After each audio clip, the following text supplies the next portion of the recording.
El profesor Enrique Bernal, director regional de Panamá Oeste, con este tema, para poner en contexto el tema ante todo y sobre todo entender esta particularidad que no es nueva y que la cual no se escapa, profesor, de situaciones que se dan en otros puntos del país. Ante todo, gracias por acompañarnos. ¿Cómo está? Bienvenido, buen día. Primero que nada, muy buenos días. Gracias por permitirnos hacer algunas aclaraciones sobre este tema, ¿no? A ver, el Centro Educativo de Formación Integral Nuevo Emperador abre sus puertas el año pasado para atender a más de 2.200 estudiantes. No teníamos en ese momento un lugar para poder albergar casi a 800 estudiantes que no tenían cupo en ningún colegio. Y nosotros realizamos precisamente ese tema el año pasado. Matriculamos estudiantes, inclusive con capacidad de 42 estudiantes por salón. Imagínense usted. Era algo increíble la demanda, pero muchos de esos estudiantes tenían cupo en otras escuelas. Ya tenían cupo. Pero como la escuela era nueva, ¿verdad?, ellos querían estar en esa escuela. Y nosotros lo que hicimos fue no entrar en una discusión y entregarle el cupo. Y así fue. Por mucho que quisiéramos tener a todos los estudiantes de Arraiján en una escuela nueva, no vamos a poder. Sí. Y este año lo que hicimos fue hacer un censo en las escuelas que están más cercanas al centro escolar. Estoy hablando de la escuela Santa Clara, tengo Río Congo, tengo las escuelas que están allí mismo alrededor, que son muchas. Sí. Y esas escuelas fueron las que fueron inscritas. Se levantó el expediente para que pudieran entrar a la escuela nueva. A ver, profesor. Pero hay estudiantes que vienen del centro de Arraiján y quieren estar en Emperador. Voy a este punto, profesor. La lógica nos indica que el estudiante tiene que vivir cerca del centro educativo. Claro, es así, es así. Pero usted me está diciendo que en este caso, y le pregunto, ¿hay capacidad instalada en la región de Panamá o la provincia de Panamá Oeste para suplir la demanda de los que residen allí? Se supone que las escuelas que están en otros sectores ya se hizo la distribución en esas escuelas. Pero yo te digo, yo tengo, por ejemplo, cupo en escuelas como Nuevo Arraiján. Pero nadie quiere ir para Nuevo Arraiján. Todo el mundo quiere ir para Nuevo Emperador. Sí, pero ¿cómo está el estado físico de este edificio de la escuela de Nuevo Arraiján? La pregunta. Tiene capacidad. Pero el estado, la infraestructura, ¿cómo está, profesor Bernal, de la escuela? Está apta para recibir estudiantes.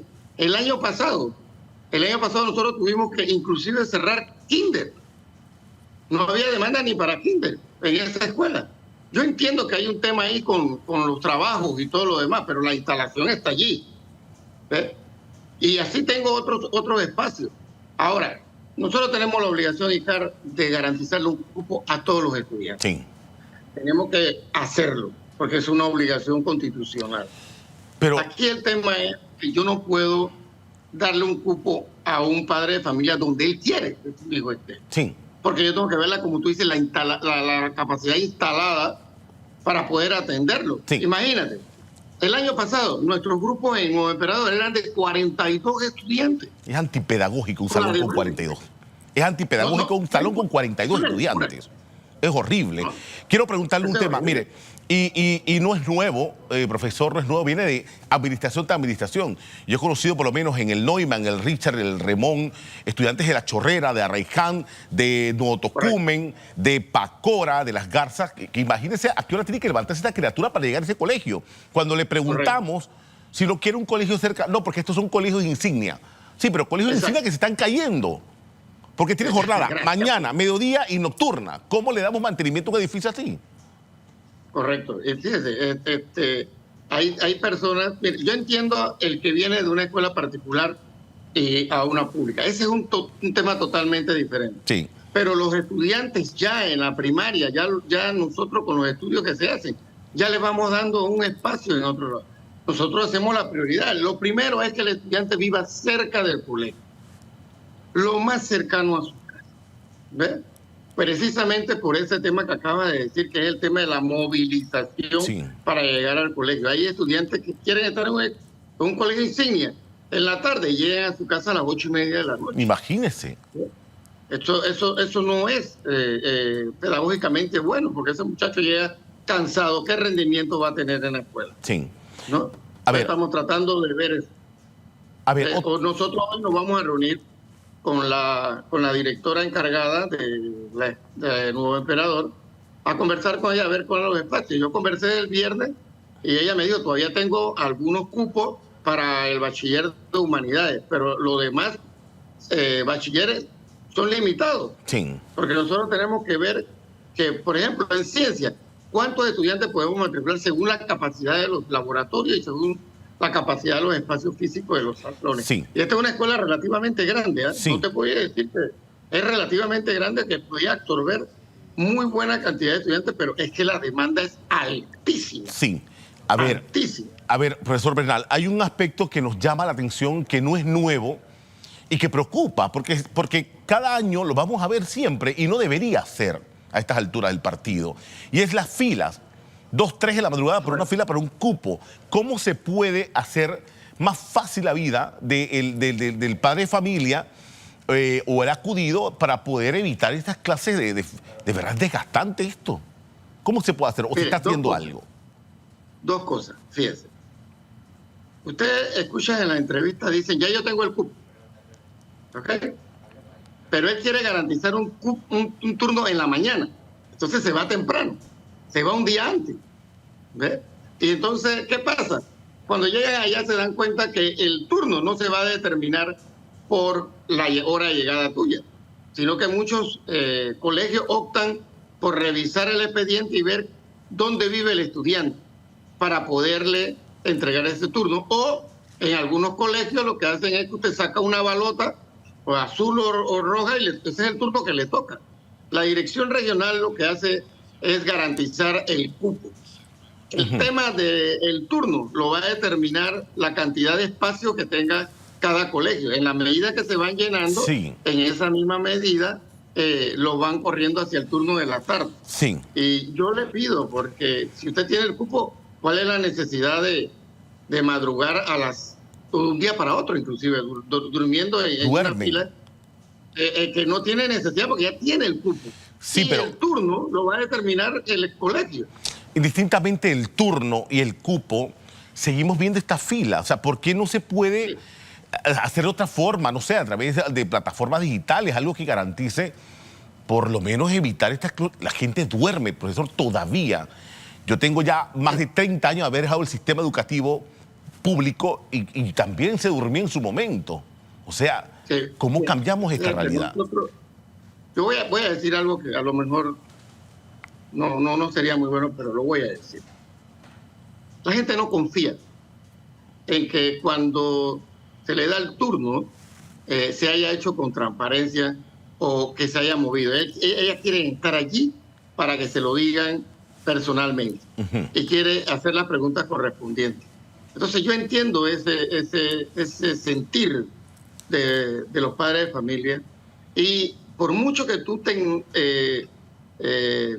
tecnifique todo esto y que lo pongas en las redes, porque sí, los cupos se van a la dirección regional y nosotros lo tenemos, la cantidad y todo, pero el padre de familia va a seguir madrugando porque ya forma parte de su cultura, tratando de que sea atendido personalmente. Eso es lo que él quiere. Que decir, bueno, mira, mi hijo tiene muy buena nota, yo vivo en tal lugar, trabajo, ¿no? Y dejo solo a mi hijo, quiero que esté en la mañana para que el carrito colegial que tiene el hermano también lo pueda facilitar el transporte para los dos juntos. Todas estas circunstancias son las que él lleva a conversar con la persona encargada de la inscripción. Y es bueno decirlo porque esa es la realidad nuestra. Nosotros, por más que le hemos dicho a los padres de familia, señores, si usted tiene su cupo, como decían ustedes en su reporte, ¿por qué tiene que madrugar? Porque él quiere que le digan qué turno tiene, cómo lo escoge, en qué grupo está, y a veces no todos tenemos acceso al manejo de la plataforma. Sí, a ver, recapitulando, profesor Bernal, ¿hay escuelas que pueden suplir la demanda en Panamá Oeste? ¿Existen los colegios? Hasta ahora estamos en eso, en algunos bachilleres. Es que el tema es ese. Fíjate, por ejemplo, yo quiero que mi hijo estudie, yo quiero como padre de familia, es otro error, porque muchas veces imponemos a los bachilleres a nuestros hijos que estudien ciencia, pero ciencia se llena muy rápido y además ciencia tiene algunas características. Nosotros estudiamos el promedio, a ver cómo anda con algunas asignaturas básicas como ciencia, matemática y demás, y eso lo vamos llenando. Y quedan algunos otros bachilleres con espacio, por ejemplo, como decía hace un rato, en la Escuela Nuevo Emperador todavía quedan algunos espacios para humanidades. Nosotros nos vamos a sentar con la directora a ver si se abren otros espacios en ciencia, ¿no? Y en algunos otros colegios todavía quedan algunos espacios para ciencia. Ahora, yo tengo una demanda de ICAR muy alta. Nosotros, imagínense que nosotros tenemos entre la pública, porque no solamente es el tema de la pública, sino entre la pública, la particular y los movimientos de otros estudiantes que vienen de otras regiones, que se mudaron el año pasado, quedaron en San Miguelito o quedaron en Capira, pero este año sí quieren estar en Chorrera, ¿no? Sí. En la Chorrera, quieren estar en Arraiján. Esos tres factores. Yo tengo un déficit, por ejemplo, de 335 estudiantes que van para cuarto año, pero se pueden colocar en algunas escuelas. Y tengo en la Chorrera, tengo 280 estudiantes. La mayoría de estos estudiantes no son de las escuelas propias de la Chorrera ni de Arraiján. Son personas que han emigrado de San Miguelito, de Panamá Norte, y los de las escuelas particulares que por un problema económico no han podido seguir, ¿no? A ver, profesor, y esto es una realidad, y lo determina, y aquí lo hemos puesto en contexto. Hay una palabra que se llama planificación. Y cuando yo no planifico, y usted y yo estamos en esta conexión ahora mismo, y ahora mismo hay ofertas de casas y edificios y apartamentos y agua 24 horas, céntrico, escuela, o sea, y cuando uno va a ver la realidad, profesor, de verdad no la hay. Planificación. No la hay. O sea, cuando tú planificas en educación, por ejemplo, vamos a tener porque tú planificas para la pública, ¿no? Cuando tú haces esto, tú dices, bueno, tenemos tantos espacios aquí y demás, pero cuando te llega la avalancha, ¿verdad?, de extranjeros, de gente que se mueve de San Miguelito para el otro lado, gente que llega de la particular, esa planificación es muy difícil sostenerla. Entonces, uno hace todo lo posible por tratar de complacer a lo que se pueda, en el sentido de garantizarle un cupo. Pero, por ejemplo, si tú este año pensaste mudarte para la Chorrera, el próximo, entonces tú tienes que desde este año comenzar a hacer lo que tenías que hacer, o sea, preinscribirte para que ya formaras parte de esa organización. Pero llegas el último día a decir, yo tengo una nota aquí que me dieron en San Miguelito, que me dieron en Panamá Centro, donde garantiza de que ya yo me mudé y yo quiero que me consigan un cupo. Sí. Y ahí la planificación no funciona. Ahí se pierde, sí, se pierde. Ahí se pierde. Entonces es muy difícil porque Panamá Oeste ha crecido, mira, en 2 años, más de 35,000 estudiantes nuevos tenemos nosotros en Panamá Oeste. Nos movimos de 90,000 en el 2022 a casi 125,000 que tenemos ahora, ¿no? Y estamos tratando de ampliar la oferta. En algunos colegios lo hemos transformado en media. Por ejemplo, el primer ciclo, el Centro de Educación Básica General de San Antonio, lo ampliamos con el bachiller de ciencias. Abrimos 3 grupos y ya están llenos. Ya están totalmente llenos. Bueno. Y lo otro es, que es bueno decirlo, Icar, que la inscripción no comienza en diciembre. Para los cuartos años la inscripción comienza en octubre. En octubre, Sí. En octubre. Y se anuncia con antelación, obvio. Con antelación, mucha antelación. Si ya tú tienes planeado mudarte, pues preinscríbete. No esperes el último día. No busques una carta en otra región para que se te mueva. Pide la correspondencia necesaria para poder garantizarle a tu hijo un espacio. Eso es el tema que tenemos. Enrique Bernal, actual director regional de Panamá Oeste, director de Educación, gracias por acompañarnos para entender un poquito el contexto en el tema administrativo, porque es bastante delicado, porque obviamente se le quiere suplir y dar un cupo a cada uno de los estudiantes, pero hay aspectos que hay que seguir, profesor. A cada uno quisiéramos entregarle un cupo cerca de la escuela, porque para nosotros eso es un tema importante, que el niño viva cerca de la escuela, que se pueda movilizar, que le ahorre algo de economía al hogar, que pueda el papá apoyarse si tiene un carrito, en vez de contratar dos buses colegiales, pueda contratar uno. Todo eso lo vemos, pero la verdad es que la demanda es altísima. Bueno. Y yo no puedo garantizarle a todos los padres un espacio donde él quiera que sus vecinos. Profesor Bernal, estaremos entonces al corriente para seguir conociendo más del proceso y obviamente poder también dar respuesta a las demandas y a algunos cuestionamientos que se dan en torno a este proceso de matrícula, por lo menos para Panamá Oeste. Gracias por acompañarnos, profesor.